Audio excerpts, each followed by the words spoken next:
জয় জগৎ বন্ধু সুন্দর। এর আগে আমরা দ্বিতীয় মাসে, তৃতীয় মাসে, চতুর্থ মাসে 15 দিনে কিভাবে মায়ের গর্ভে একটি শিশুর শরীর কিভাবে গঠন হয়, আত্মা কখন আসে, কিভাবে সে সচল হয় জানিয়েছিলাম। এইবারে সপ্তম মাসে কি হচ্ছে বা এর পরে কি হচ্ছে সেটা গরুর মহারাজ্যে আপনাদের কাছে তুলে ধরেছেন ভগবান বিষ্ণুর কাছ থেকে জেনে। এটা কাউর সৃষ্টি নয়, স্বয়ং প্রভুর সৃষ্টি। কি বলছে সপ্তম মাসে কণ্ঠরন্ধ্র, উদর, উপস্থ, গুহ্যদেশ, অঙ্গ প্রত্যঙ্গ এগুলোর সৃষ্টি হয়ে যায়। তখনই যখন এইগুলো তৈরি হয়ে গেল তখনই জাগে প্রাণের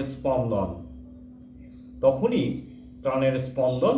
চলে এলেন, তিনি দিয়ে দিলেন।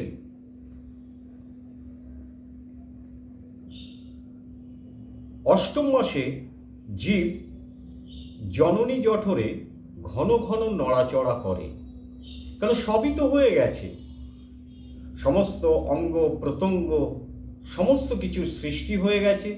আবার স্বয়ং প্রভু তিনি প্রাণদান করেছেন ভেতরে, তিনি অবতীর্ণ, প্রাণদান নয়, তিনি স্বয়ং অবতীর্ণ হয়েছেন ভেতরে, জেগে উঠেছে। তিনি না থাকলে আমি মৃত। যতক্ষণ তিনি আমার কাছে আছেন, আমার অন্তরে, ততক্ষণ আমি জীবিত, না হলে শুষ্ক কাঠ। তিনি না থাকলে যা মূল্যহীন।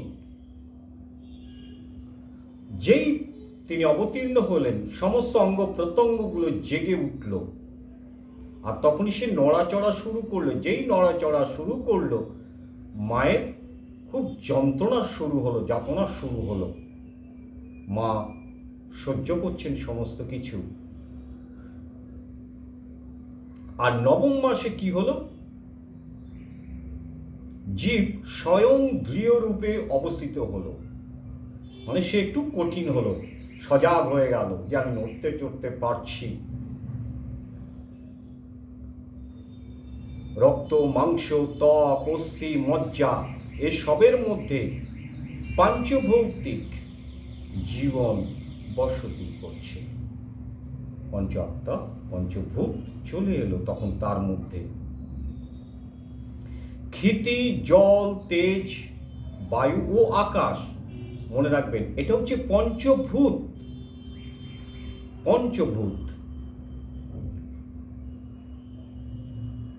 ত্বক, অস্থি, নাড়ি, রোম, মাংস এগুলো হচ্ছে পঞ্চদ্রব্য। এই দ্রব্যগুলো ক্ষিতির বিকারে সৃষ্টি হয়। মজ্জা, রক্ত, মল, মূত্র, শুক্র এগুলো হচ্ছে জলের বিকারে সৃষ্টি হয়। ক্ষুধা, তৃষ্ণা, নিদ্রা, ভ্রান্তি ও আলস্য তেজ থেকে সৃষ্টি হয়। তাহলে তেজ থেকে কি সৃষ্টি হলো? তেজ থেকে সৃষ্টি হলো খিদে, তৃষ্ণা, ঘুম অর্থাৎ নিদ্রা, ভ্রান্তি ও আলস্য, এগুলো তেজ থেকে সৃষ্টি হয়েছে। ধারণ, চালন, সংকোচন, প্রসারণ ও ক্ষেপণ এগুলো হচ্ছে বায়ুর গঠন, বায়ু থেকে এসেছে। কাম, ক্রোধ, লোভ, মোহ, লজ্জাগুণ সব আকাশ হতে উদ্ভব। তাই তো?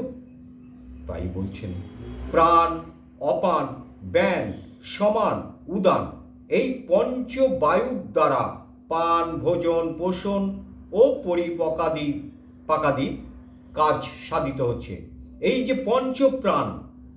পঞ্চপ্রাণ কি কি বলছে? প্রাণ, অপান, ব্যান, সমান, উদান এই পঞ্চবায়ু বা প্রাণ কি কাজ করছে? এদের দ্বারা কি কাজ হচ্ছে? ভোজন হচ্ছে, পোষণ হচ্ছে, আর পরিপাকাদি ভেতরে হচ্ছে। মর্তলোকে নিজ নিজ কর্ম অনুসারে জীব তার দেহ পায়। আয়ু, বিদ্যা, বিত্ত অর্থাৎ সম্পত্তি, বিত্ত ও মৃত্যুর সঙ্গে গর্ভাবস্থা হতে জীব আবির্ভূত হয়। কর্মের দ্বারাই জীব সমুৎপন্ন ও কর্মের দ্বারাতেই ক্ষয় হয়। কর্ম দ্বারাই জীবের সৃষ্টি হচ্ছে, আবার কর্ম দ্বারাই জীব নিঃশেষিত হয়ে যাচ্ছে অর্থাৎ বিলুপ্ত ঘটছে। গর্ভের জীবকে আকর্ষণ করে বায়ু অধোমুখে ঊর্ধ্বপাদে নিঃসরণ করে, অর্থাৎ এইগুলো গুরুর কাছ থেকে সরাসরি এবং পুরোপুরিভাবে জেনে নিতে হবে। বলছে কি বলছে? বলছে গর্ভের জীবকে আকর্ষণ করে বায়ু, আর আকর্ষণ করে অধোমুখে মানে নিম্নের দিকে ঊর্ধ্বপাদে নিঃসরণ করে। তখন গর্ভের মধ্যে জীব বাড়তে থাকে। তখন জানুর দুই পাশে, অর্থাৎ এই যে দুই জানুর দুপাশে দু হাত স্থাপন করে শিশু, আর জানুর উপরে দুই অঙ্গুষ্ঠ রেখে জানু পৃষ্ঠদেশে হাতের আঙুলগুলো আর চোখ দুটি রেখে জানুদ্বয়ের মধ্যে নাসিকা রেখে দেয়। তাহলে কিরকম কষ্ট তার দেখুন। এইভাবে মাতৃগর্ভে কত কষ্ট থাকে। এইভাবে জীব মায়ের গর্ভে কুঁকড়ে থাকা অবস্থায় বাড়তে থাকে, ছোট থেকে বড় হতে থাকে। মা যেসব জিনিস খায় সেই রস খেয়ে জীব বাড়তে থাকে। তার নাভিতে এক নাভি যুক্ত রয়, মায়ের নাভির সঙ্গে তার নাভি যুক্ত থাকে। ওই জন্য কোনো ভক্তিমতী নারী বা ভক্তিমতী স্বামী যখন বুঝতে পারে যে গর্ভবতী অবস্থা, তখন তাকে হরিনাম শোনানো হয় এবং সুখাদ্য দেওয়া হয়। সুখাদ্য, অখাদ্য নয়, মাছ মাংস তামসিক খাবার, রাজসিক খাবার নয়, সাত্ত্বিক খাবার, ফল, প্রভুর ভোগ, এই সবগুলো নিরামিষ ভোজি যতদিন তিনি গর্ভ অবস্থায় থাকবেন। এবং প্রভুর দর্শন, মায়ের দর্শন, হরিনাম কীর্তন, নাম সংকলন এগুলো করতে হবে। তবেই সেই পুত্র সন্তান বা কন্যা সন্তান ধার্মিক হয়ে উঠবে। আপনার নাম তার দ্বারাতেই সুনাম ছড়িয়ে পড়বে।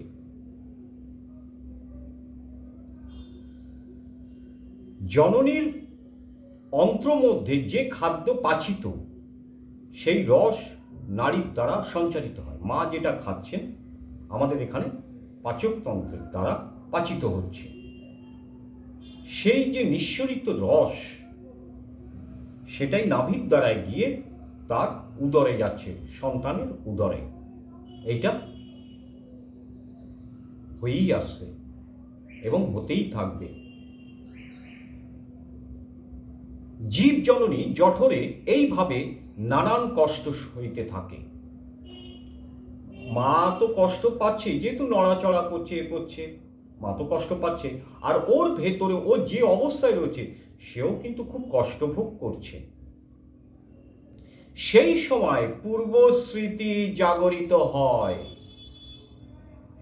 আগে যা কর্ম করেছিলে আমি, সেই মার জঠরে বসে সেই মেমোরিটা অর্থাৎ স্মৃতিশক্তিগুলো ফিরে পাই। আমি কি করেছিলাম, কি কর্মের ফলে আমার এই দশা, কেন আমি আবার যাচ্ছি পৃথিবীতে, কি করা কর্তব্য, কি করা কর্তব্য নয়, কোন পথে চলবো, কোন পথ ভালো আলোময় প্রভুর পথ, সেইগুলো চলে আসে। তখন আপন মনে চিন্তা করে, আর করিব না আমি কুকর্ম এখন। সেই সময় চিন্তা আসে। কি চিন্তা? ওই জঠরে চিন্তা আসে, আমি আর কুকর্ম করব না প্রভু, আর কুকর্ম করব না, কাউকে আঘাত করব না, কাউর মনোদুঃখ দেব না, কাউর সঙ্গে ছলচাতুরি করব না। হে প্রভু, যে কর্ম সাধনে গর্ভবাস হয় না সেই কর্মই করব। হে প্রভু, যে কর্মের দ্বারা আমি গর্ভের মধ্যে আজ কষ্ট পাচ্ছি সেই কর্ম আমি আর করব না। গর্ভ অর্থাৎ শুধু মনুষ্য গর্ভ নয়,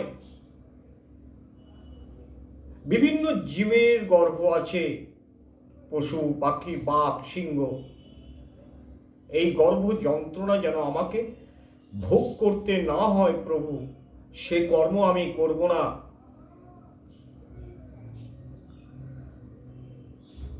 ক্রমে নবম মাস এলে সেই গর্ভস্থ জীব অধোমুখে ধাবিত হয়, নিচের দিকে মায়ের যোনির দিকে ধাবিত হয়।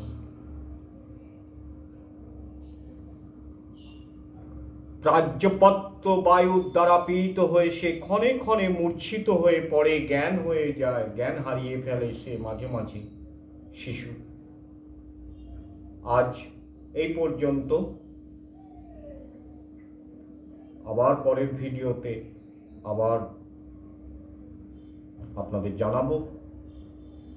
সবাই মন দিয়ে শুনুন, শুনলে অতি অবশ্যই এগুলো অমৃত কথা, অমৃত সেবন, শ্রুতিমধুর এগুলো। তাই সকলের কাছে আমি প্রার্থনা করব আপনারা যত সম্ভব লাইক করুন, কমেন্ট করুন, সাবস্ক্রাইব করুন, শেয়ার করুন, যাতে আমি আরও বেশি করে আপনাদের কাছে এই সমস্ত ধর্মকথা তুলে ধরতে পারি।